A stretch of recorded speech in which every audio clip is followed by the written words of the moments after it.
Good morning. ഷൂട്ടും അതുപോലെ തന്നെ കോളേജിലുള്ള ദിവസത്തെ വിശേഷങ്ങളാണ് ഇന്നത്തെ വീഡിയോയിൽ. അപ്പോൾ ഓഫീസിൽ പോയിക്കൊണ്ടിരിക്കുകയാണ്. അവിടെ എത്തിയപ്പോൾ ഈ മിഠായി കിട്ടി, അപ്പം തന്നെ കഴിച്ചു. അതിനുശേഷം ഞാൻ ക്യാമറാമാനോന്റെ കൂടെ വീഡിയോ ഷൂട്ട് ചെയ്യാൻ പോവാം. ഷൂട്ട് കഴിഞ്ഞ് നേരെ ക്ലാസ്സിലോട്ട് ഇറങ്ങിയ സമയത്ത് നല്ല മഴയുണ്ടായിരുന്നു. അപ്പം നനയാണ്ടിരിക്കാൻ വേണ്ടി ഒരു ഓട്ടോ വിളിച്ചാൽ പോയെ. എന്ത് കാര്യം, ഈ വെള്ളം മൊത്തം എൻ്റെ പാൻറ് കയറി, പാൻറ് മൊത്തം നനഞ്ഞു.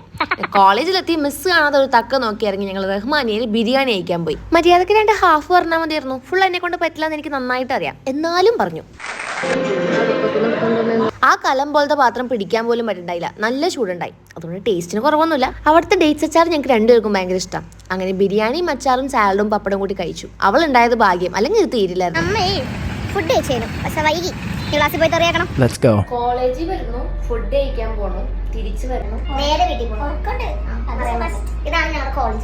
ഇനി ഇതേ കോളേജിൽ വന്നിട്ട് ക്ലാസ്സിൽ കയറിയില്ലാന്ന് വേണ്ട. ഫാഷൻ ഡിസൈനിന്റെ ക്ലാസ് ആയിരുന്നു. അപ്പോൾ കുറെ വരയ്ക്കാണ്ടായിരുന്നു. ആണ്ടിലും കൊല്ലത്തിലൊക്കെ ഇല്ല ഞാൻ പോണേ. എല്ലാവരും ദേ അവിടെ ഇരുന്ന് വരയ്ക്കുന്നുണ്ട്. ഞാൻ ബിരിയാണി കഴിച്ച് ക്ഷീണം മാറ്റാൻ വേണ്ടി ഒന്ന് പാട്ട് കേട്ട് ഉറങ്ങാൻ പോയി. ഒന്ന് ഉറങ്ങി പകുതി ആയിപ്പിക്കും ദേ വിളിച്ചു, വാ പൊളിക്ക് ലേസ് തരാമെന്ന് പറഞ്ഞു.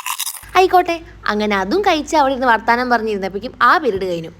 ഇനി അടുത്ത ക്ലാസ്സിന് അറ്റൻഡൻസ് കിട്ടണമെങ്കിൽ ഈ ഡിപ്പാർട്ട്മെന്റിൽ നിന്ന് ഇറങ്ങി അടുത്ത ഡിപ്പാർട്ട്മെന്റിലോട്ട് പോകണം. എന്തൊരു കഷ്ടം. ഇപ്പൊ മനസ്സിലായി മിസ്സുമാർ അങ്ങോട്ടും ഇങ്ങോട്ട് ഓടുമ്പോഴുള്ള ബുദ്ധിമുട്ട്. ആവട്ടെ, അറ്റൻഡൻസ് ആണല്ലോ നമുക്ക് മുഖ്യം. അവിടെ നിന്ന് ഇറങ്ങി അടുത്ത ഡിപ്പാർട്ട്മെന്റിലോട്ട് പോയി. ന്യൂട്രീഷൻ ആയിരുന്നു പീരീഡ്. ഇടയ്ക്കൊക്കെ ക്ലാസ്സിൽ പോകണം, എന്നാലേ എന്തെങ്കിലും മനസ്സിലാവുള്ളൂ, അല്ലെങ്കിൽ ഇതുപോലെ ഇരിക്കും. അപ്പൊ ആ പീരീഡും കൂടെ കഴിഞ്ഞ് നേരെ വീട്ടിലോട്ട് വന്നു. അപ്പൊ ഇത്രയൊക്കെയുള്ളൂ. വീഡിയോ ഇഷ്ടപ്പെട്ടു കഴിഞ്ഞാൽ ചാനൽ സബ്സ്ക്രൈബ് ചെയ്യാൻ മറക്കണ്ട. എന്തെങ്കിലും കാരണം ഉണ്ടാക്കി കാപ്പി കുടിക്കണം. അതൊക്കെ അത്രേ ഉള്ളൂ. അപ്പൊ ബൈ ബൈ.